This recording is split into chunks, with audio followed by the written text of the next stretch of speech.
आज आपण पार्ट 1 मधील सेकंड चॅप्टर म्हणजे ट्रिग्नोमेट्रिक फर्स्ट हा सुरू करणार आहोत. फर्स्ट चॅप्टर आपला कंप्लीट झालेला आहे. स्टार्टिंगला आपण या चॅप्टरमध्ये काही बेसिक डेफिनेशन बघूया, त्यानंतर आपण चॅप्टरला सुरुवात करूयात. First is unit circle. So आपण याची डेफिनेशन स्टार्टिंगला बघूया की आपण लागणार आहे याचं meaning. So unit circle, what is the definition of unit circle? Circle having radius 1. ज्या सर्कलची रेडियस 1 असते त्या सर्कलला आपण युनिट सर्कल असं म्हणतो. So definition is a circle having radius 1 is called as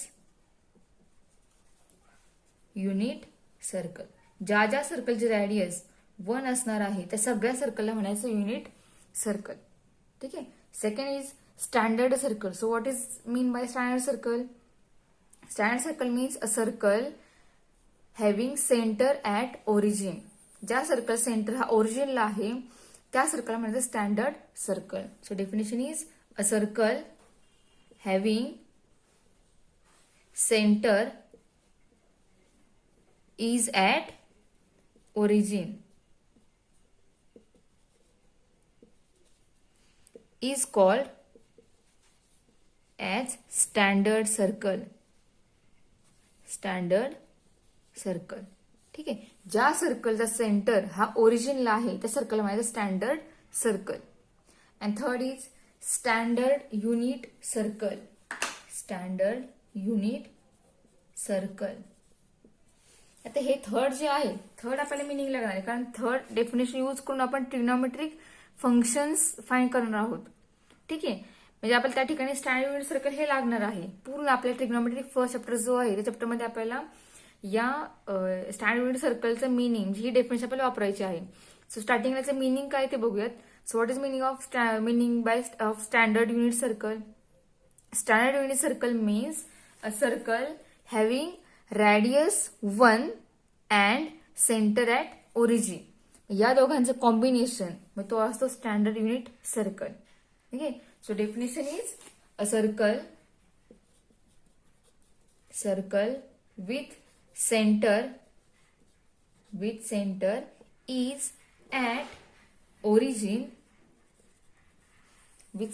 is at origin and radius 1 is called as standard unit circle. And radius 1 is called as standard unit circle. ठीक आहे. म्हणजे ज्या circle centre हा ओरिजिनला आहे त्याचबरोबर त्या सर्कलची radius ही 1 आहे अशा सगळ्या सर्कलला म्हणायचं स्टँडर्ड युनिट सर्कल. ठीक आहे. हे बेसिक आहे तिन्ही पण डेफिनेशन जे आहे ते तुम्हाला माहिती आहेत, पण स्टार्टिंगला आपण एकदा बघितलं का आपल्याला हा यूज या चॅप्टरमध्ये करायचा आहे, तर त्यासाठी तुम्हाला याचं मिनिंग हे माहिती असणं गरजेचं आहे. ठीक आहे. सो या चॅप्टरमध्ये फर्स्ट पॉईंट जो तो फर्स्ट पॉईंट सुरू करूया. First point is trigonometric functions with the help of standard unit circle. Point is आता पॉईंट आपला काय आहे तर trigonometric functions with the help of standard circle. म्हणजे आपण स्टँडर्ड सर्कल जर दिला असेल आपल्याला तर त्या सर्कलवर आपण ट्रिग्नोमेट्रिक फंक्शन्स डिफाईन करणार आहोत. ठीक आहे. सो स्टार्टिंगला आपण सर्कल ड्रॉ करूयात. आणि ते सर्कल जे आहे ते सर्कल स्टँडर्ड सर्कल असणार. स्टँडर्ड सर्कलचं मिनिंग काय तर ज्या सर्कलचा सेंटर हा ओरिजिनला आहे अशा सर्कलला म्हणतो आपण स्टँडर्ड सर्कल. या सर्कलचा सेंटर हा ओरिजिनला आहे. ठीक आहे. या सर्कलला म्हणणार आपण स्टँडर्ड सर्कल. आता आपण या सर्कलवरून आपण ट्रिग्नोमेट्रिक फंक्शन्स डिफाईन करणार आहोत. ट्रिग्नोमेट्रिक फंक्शन म्हणजेच काय तर जे sign, cos, tan, sec, cosec हे फंक्शन जे आहेत सगळे फंक्शन याला म्हणतो आपण ट्रिग्नोमेट्रिक फंक्शन्स. ठीक आहे. तर बघा आता आपण डायग्राम ड्रॉ केली आहे. या सर्कल सेंटर हा इथे आहे ओरिजिनला. ओके. आता आपण या ठिकाणी एक पॉईंट या सर्कलवरती घेणार आहोत. कुठेही तुम्ही पॉईंट घ्या, first quadrant, second, third, fourth, कुठल्याही क्वाड्रंटमध्ये पॉईंट घ्या. आपण फर्स्ट क्वाड्रंटमध्ये पॉईंट घेऊयात. आपल्याला ट्रिग्नोमेट्रिक रेशोज फाइंड करायचे आहेत. म्हणजेच साइन, कॉस, टॅन, कॉट, सेक, कोसेक हे सगळे ट्रिग्नोमेट्रिक फंक्शन आपण थीटावर जर अप्लाय केले तर आपल्याला त्याचे व्हॅल्यूज काय मिळतील हे आपल्याला स्टार्टिंगला फाइंड करायचं आहे. ठीक आहे. सो स्टार्टिंगला पॉईंट घेतला आपण, हा पॉईंट घेतलाय सर्कलवरती पी ऑफ एक्स, वाय. तो आपण ओरिजिनला जॉईन केला म्हणजे ओपी जी आहे ही सर्कलची काय झाली रेडियस झाली. ठीक आहे. आणि हा जो अँगल आहे हा आपण थिटा कन्सिडर करूया की आपला हा थिटा या ठिकाणी आहे. ठीक आहे, तर आपण काय फाईन करतो या ठिकाणी, तर आपल्याला फाईन करायचं आहे sine theta, cos theta, tan theta, cosec theta, sec theta आणि कॉट थिटा. हा किती असतील हा आपल्याला ह्या डायग्रामवरून फाईन करायचे. ठीक आहे, आता याचे रॅडियस ओपी, ही रॅडियस आपलं हे स्टँडर्ड सर्कल आहे. स्टँडर्ड युनिट सर्कल आहे का, नाहीये.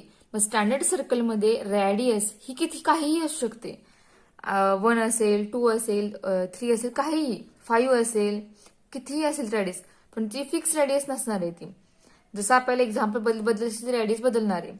ठीक आहे, जर आपल्याला स्पेसिफिक स्टँडर्ड युनिट सर्कल सांगितलं असतं त्या ठिकाणी मग रॅडियस 1 झाली असती या सर्कलची, पण या ठिकाणी फक्त सांगितले की हा स्टँडर्ड सर्कल आहे. मग आपण कन्सिडर करूया की जे रॅडियस जे आहे ते रॅडियस स्मॉल आर आहे. सो पी हा पण आपण सर्कल घेतलेला आहे and OP is equal to small R. ओपीची लेंथ काय आहे या ठिकाणी, स्मॉल आर एवढी आहे. Length of OP equal to small R. आता या ठिकाणी sine, cos, tan, sec, cosec हे जे व्हॅल्यूज हे थिटावर अप्लाय करून मग साइन थिटा कॉस हा किती येईल आपल्याला फाइंड करायचं आहे. ठीक आहे, मग त्यासाठी आपल्याला या ठिकाणी राईट अँगल ट्रायंगल तयार करावं लागेल. Okay, so right angle triangle तयार कसं होईल, जर आपण या पी मधून एक परपेंडिक्युलर ड्रॉ केला या एक्स ऍक्सिस वरती, ठीक आहे, आणि तो जो या ठिकाणी इंटरसेक्ट झालेला आहे पॉझिटिव्ह एक ऍक्सिसला, तर त्या पॉइंटला आपण एम नाव देऊया. ठीक आहे, मग तो एम पॉइंट मध्ये या ऍक्सिसवर इंटरसेक्ट झालाय. ठीक आहे, आणि हा जो एम आहे या एम ठिकाणी याचा अँगल झाला राईट अँगल, 90 डिग्री अँगल तयार झाला या ठिकाणी. ठीक आहे, आणि इथे पी चे कॉर्डिनेट एक्स, वाय आहेत, म्हणजेच ओएम ही व्हॅल्यू किती असणार आहे, तर ओएम हा आपण एक्स ऍक्सिसवर मेजर करणार. बरोबर, म्हणजे याची व्हॅल्यू असणार आहे स्मॉल एक्स. ठीक आहे, मग पीएम किती असेल, तर हा पीएम आपण वाय ऍक्सिसवर मेजर करणार. बरोबर, म्हणजे इथून इथपर्यंत एवढी लेंथ किती आहे तीच लेंथ या ठिकाणी याची असणार आहे. ठीक आहे, म्हणजे आपण पीएमचे मेजरमेंट हे वाय ऍक्सिसवर मेजर करणार आहोत. सो पीएम या ठिकाणी असणार आहे स्मॉल वाय. ठीक आहे, आपण या ठिकाणी लिहूया. स्टार्टिंगला बघा आपला, त्यानंतर लिहूया आपण. आधी बघा आपण आपला हा जो आपण पीएम ड्रॉ केला त्यामुळे हा आपल्याला राईट अँगल ट्रायंगल मिळालेला आहे. बरोबर, राईट अँगल ट्रायंगल मिळाला आहे म्हणजे या ठिकाणी आपल्याला ओपी इक्वल टू आपल्याला एक फॉर्म्युला मिळेल. बरोबर, मग तो फॉर्म्युला आपल्याला या ठिकाणी काय मिळेल, तर बघा हा पायथागोरस थेरमनुसार आपण जे या ठिकाणी ओपीची लेंथ फाइंड आउट केली तर आपल्याला ते किती मिळणार आहे, तर बघा OP square is equal to OM square plus PM square. बरोबर, म्हणजे हा फॉर्म्युला मिळाला पहिला. आता या ठिकाणी ओपी मीन्स या सर्कलची रॅडियस आहे आणि ती रॅडियस किती या ठिकाणी दिलेली आहे, तर आर आहे. So R square equal to OM ची लेंथ किती आहे, तर एक्स एवढी आहे, म्हणजे ती जाणार एक्स स्क्वेअर प्लस पीएम किती आहे, वाय आहे. सो पीएम स्क्वेअर काय होणार, वाय स्क्वेअर होणार. म्हणजे आपल्या ठिकाणी इक्वेशन काय मिळालं, r square equal to x square plus y square, हे आपल्याला एक इक्वेशन मिळालं बाय युझिंग पायथागोरस थेरम. ठीक आहे, सो आता बघा या ठिकाणी ओएम किती आहे, एक्स आहे. So length of OM is equal to x and length of PM is equal to y. ठीक आहे, पीएम ची व्हॅल्यू वाय आहे, ओएम ची व्हॅल्यू एक्स आहे. ओके, सो आता आपल्याला काय हवं आहे, ओपी ऑलरेडी आपल्याला माहिती दिलेला आहे तो, तर आपल्या या ठिकाणी साइन थिटा फाइंड करायचा आहे. ठीक आहे, बघा sine theta equal to formula काय येईल, sine theta is equal to, बघा आपल्याला फॉर्म्युला झालाय साइन थिटाचा एक, कोणता formula, sine theta equal to opposite side upon hypotenuse. बरोबर, या फॉर्म्युलानुसार या ठिकाणी या थिटाची अपोजिट साइड कोणती आहे, तर पीएम आहे. म्हणजेच या ठिकाणी पीएम अपॉन हायपोटेन्युअस कोणता या ठिकाणी कोणता आहे, तर ओपी आहे. So OP is equal to length of PM is y and length of OP is r. Sine theta आपल्याला मिळाला वाय अपॉन आर. ठीक आहे, साइन मिळाला. आता कॉस मिळाला पहिला. कॉसचा फॉर्म्युला काय आहे, cos theta is equal to adjacent side, cos theta equal to adjacent side upon हायपोटेन्युअस.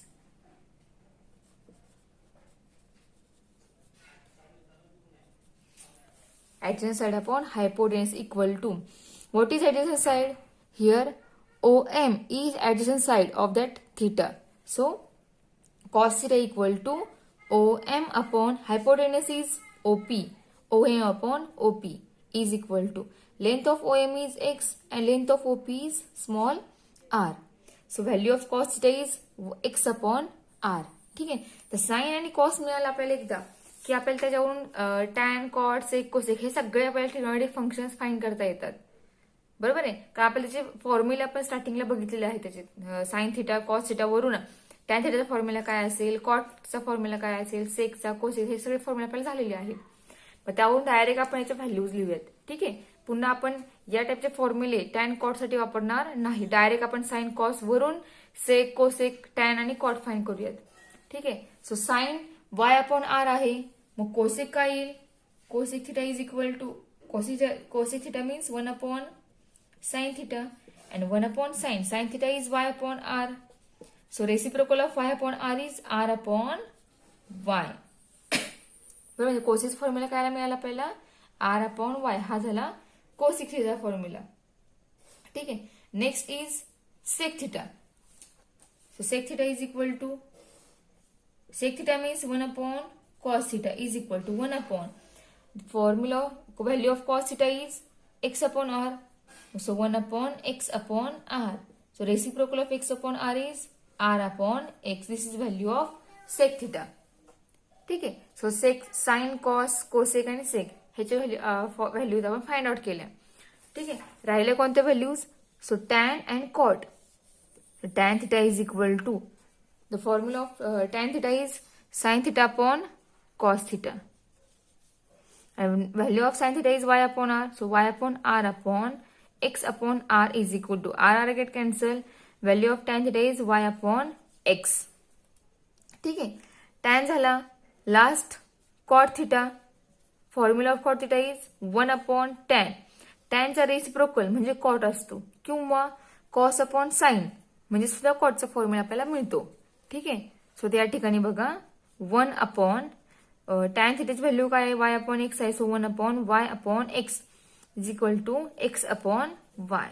So cot theta is x upon Y.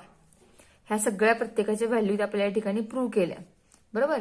He sec cosec cos and sine. ठीक आहे. आता या ठिकाणी आपलं सर्कल जे आहे आपलं सर्कल या ठिकाणी आहे स्टँडर्ड सर्कल. म्हणजे या ठिकाणी रॅडियस जी आहे ती रॅडियस काहीही असेल तर आपल्याला ट्रिग्नोमेट्रिक रेशो जे आहेत किंवा ट्रिग्नोमेट्रिक फंक्शन जे आहेत आपल्याला अशा प्रकारे मिळतील. ठीक आहे. Y upon r, x upon r, r upon y, r upon x, y upon x आणि एक्स अपॉन वाय. मग आर जसा बदलेल तसा आर या ठिकाणी रिप्लेस होईल. ठीक आहे. मग जो आर या ठिकाणी असणार आहे तो फक्त आर या ठिकाणी पुट होणार आहे ज्या ठिकाणी आर व्हॅल्यू आहे त्या ठिकाणी.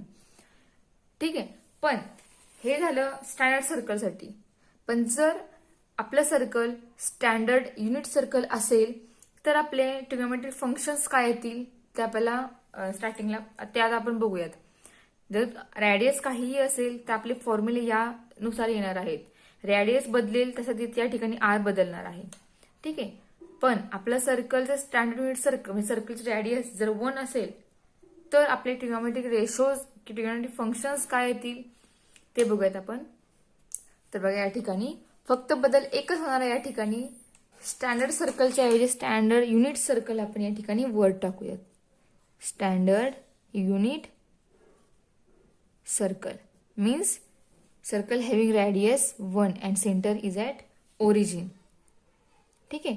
म्हणजेच आता हे जर युनिट सर्कल असेल तर या ठिकाणी रॅडियस किती असणार याची 1 असणार आहे. आर असणार आहे का? नाहीये.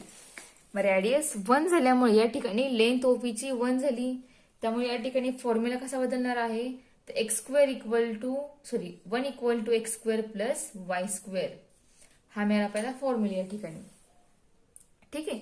लेंथ ओएम ही एक्स आहे ही बदलणार नाहीये. लेंथ पीएम ही वाय आहे ती बदलणार नाहीये. मग ट्रिग्नोमेट्रिक फंक्शन्स कसे बदलणार आहे तर बघा आपलं युनिट सर्कल आहे हे. त्यामुळे ज्या ज्या ठिकाणी आर आहे त्या त्या ठिकाणी आर हा काय होणार आहे 1 होणार आहे. म्हणजे आर पूर्णपणे गेला. या ठिकाणी 1 आला. इथे 1 आली व्हॅल्यू. इथे 1 व्हॅल्यू आली. या ठिकाणी 1 व्हॅल्यू होणार आहे. ओके. अँड टॅन आणि कॉट ह्याचा काय फॉर्म्युला बदलणार नाही, कारण या ठिकाणी आर प्रेझेंट नाहीच आहे, आर पूर्णपणे कॅन्सल झालेला आहे. त्यामुळे या ठिकाणी टॅन आणि कॉटचा फॉर्म्युला मात्र तोच राहणार, तो बदलणार नाहीये. ठीक आहे. फक्त साइन कॉस याच्यामधले फक्त आर जे आहे ते आर कॅन्सल होतील. त्यामुळे साइन थिटा आला वाय, कॉस थिटा आला एक्स, कोसेक थिटा आला 1/y, सेक थिटाची व्हॅल्यू आली 1/x, and tan theta is y upon x and cot theta is x upon y. ठीक आहे. हे झाले trigonometric functions when circle is standard unit circle. Okay. आता आपल्याला इथून पुढे आपण जे जे फॉर्म्युले प्रूव्ह करणार आहोत, फॉर्म्युला मीन्स कोणत्याही अँगलचा, अँगल थिटा हा कितीही असू देत, 30, 60, 90 हे स्टँडर्ड आहेत. त्या अँगलसाठी साइन कॉस कोसेक सेक हे किती येतील हे बघणार आहोत. किंवा अँगल जर 120 असेल, 150 असेल तर ट्रिग्नोमेट्रिक फंक्शन्स काय येतील, त्याची व्हॅल्यूज किती येतील, ह्या आपण ज्या फाइंड करणार आहोत त्या प्रत्येक अँगलसाठी आपण सर्कल हे स्टँडर्ड युनिट सर्कलच घेणार आहोत. ठीक आहे. म्हणजे या सर्कलमधून आपण, या सर्कलवरून आपण वेगवेगळ्या अँगलसाठी ट्रिग्नोमेट्रिक फंक्शन्स फाइंड करणार आहोत. ठीक आहे. तो आपला पुढचा पॉइंट आहे. त्याच्या आधी आपला अजून एक पॉइंट, तो पॉइंट बघूयात. तर नोट काय आहे ते नोट बघूयात. So first note is the trigonometric function do not depend on the position of the point P on the terminal ray, but they depend on measure of angle theta. Trigonometric function जे आहे ते point P वर depend नसणार आहेत. म्हणजेच काय तर बघा, एक डायग्राम ड्रॉ करते मी, जी आपली मगाशी आपण बघितली तीच डायग्राम आहे, पुन्हा तीच बघते, डायग्राम काढते मी. आपण पी पॉईंट या ठिकाणी घेतला होता फर्स्ट क्वार्टरमध्ये. या पीचे कॉर्डिनेट एक्स, वाय असे होते. आपला सेंटर हा ओरिजिनला होता सर्कलचा. आणि हे सर्कल जे आहेत आपण युनिट सर्कल नंतर घेतलं होतं, युनिट सर्कलमध्ये बघूया आपण. ठीक आहे. आणि आपण एक लाईन ड्रॉ केली पाहिजे, त्यामुळे पी एम हा पॉईंट मिळाला आणि तो एम हा पॉईंट एक्स एक्सिस वरती परपेंडिक्युलर आहे. ठीक आहे. मग त्या ठिकाणी आपण नोट काय सांगते, ट्रिग्नोमेट्रिक फंक्शन जे आहे ते पी पॉईंटवर डिपेंड नसणार आहेत. म्हणजे ह्या पीच्या पोझिशनवर डिपेंड नाही. पी हा कुठेही असू दे, फर्स्ट, सेकंड, थर्ड, फोर्थ, त्याला कंडिशन रिस्ट्रिक्शन नाहीये की तो फर्स्ट क्वार्टरमध्येच घेतला पाहिजे किंवा सेकंड मध्ये घेतला पाहिजे. तो कुठेही तुम्ही घ्या. म्हणजे आपला जो हा OX आहे, आपला इनिशियल रे आहे प्रत्येकसाठी. आणि OP जो आहे, OP आपला टर्मिनल रे असणार आहे. बरोबर आहे, on the terminal ray, but they depend on measure of angle theta. पण ते ट्रिग्नोमेट्रिक फंक्शन हे या अँगलवर डिपेंड असणार आहे. बरोबर. मग तुम्ही P हा तुम्ही सेकंड मध्ये घेतला आहे, या ठिकाणी जर P पॉईंट घेतला तर आपण इथून अँगल मेजर करणार. आपण म्हणजे आपला अँगल बदलला की ट्रिग्नोमेट्रिक फंक्शन बदलणार. म्हणजे बघा, आपण सेकंड एक डायग्राम ड्रॉ करूयात. ठीक. या ठिकाणी आपण पी पॉईंट हा सेकंड क्वार्टरमध्ये घेऊयात. म्हणजे या ठिकाणी आपला हा पी पॉईंट असणार आहे आणि आपला इनिशियल रे जो आहे तो आहे OX. त्यामुळे आपण अँगल इथूनच मेजर करणार इनिशियल रे पासून. आणि OP जो आहे तो टर्मिनल रे आहे, तो आपण कुठेही घेऊ शकतो. तो पॉईंट आपण कोणत्याही क्वार्टरमध्ये घेऊ शकतो. मग पी पॉईंट तुम्ही कुठेही घ्या, फर्स्ट, सेकंड, थर्ड, फोर्थ मध्ये, तुमचं ट्रिग्नोमेट्रिक फंक्शन त्या पी वर डिपेंड नसणारच आहे. पण पी बदलल्यामुळे तुमचं अँगलचं मेजरमेंट जे आहे ते जे बदलणार आहे, त्या अँगलनुसार तुमचे ट्रिग्नोमेट्रिक फंक्शन जे आहे ते बदलणार आहेत. ओके. त्यामुळे आपली नोट काय सांगितली आहे या ठिकाणी, the trigonometric function do not depend on the position of the point P on the terminal ray, but they depend on measure of angle theta. ते या अँगलवर डिपेंड असणार आहे, थिटावरती. थिटा बदलला की ट्रिग्नोमेट्रिक फंक्शन बदलणार आहे, त्याच्या व्हॅल्यूज बदलणार आहेत. ओके. ही झाली first note. Second note is coterminal angles have same trigonometric functions. जे को-टर्मिनल अँगल्स असणार आहेत त्या सगळ्या को-टर्मिनल अँगल्ससाठी ट्रिग्नोमेट्रिक फंक्शन्स हे सेम असणार आहेत. Okay. And third note is cos theta equal to x and sine theta equal to y. Cos theta x असेल, साइन थिटा वाय असेल, तर पी ऑफ एक्स वाय चे कोऑर्डिनेट काय येतील तर बघा, कॉस थिटा म्हणजे एक्स, साइन थिटा म्हणजेच Y. So coordinate of P of x Y is P of cos theta sine theta. फक्त कोऑर्डिनेट बदलतील जर आपण एक्स आणि वाय हा या ठिकाणी पुट केला तर. ठीक आहे. ही थर्ड नोट आहे. याच्यानंतरचा पार्ट जो आहे तो आपण नेक्स्ट लेक्चरला बघूयात. आता जे आपण पॉईंट बघितले, जे आपण ट्रिग्नोमेट्रिक फंक्शन डिफाईन केले, ते एकदा तुम्ही वाचून बघा, तुम्हाला समजते का बघा. तेच आपण इथून पुढे यूज करणार आहोत. तर ते नेक्स्ट पार्ट जो आहे तो नेक्स्ट आपण नेक्स्ट लेक्चरला बघूयात.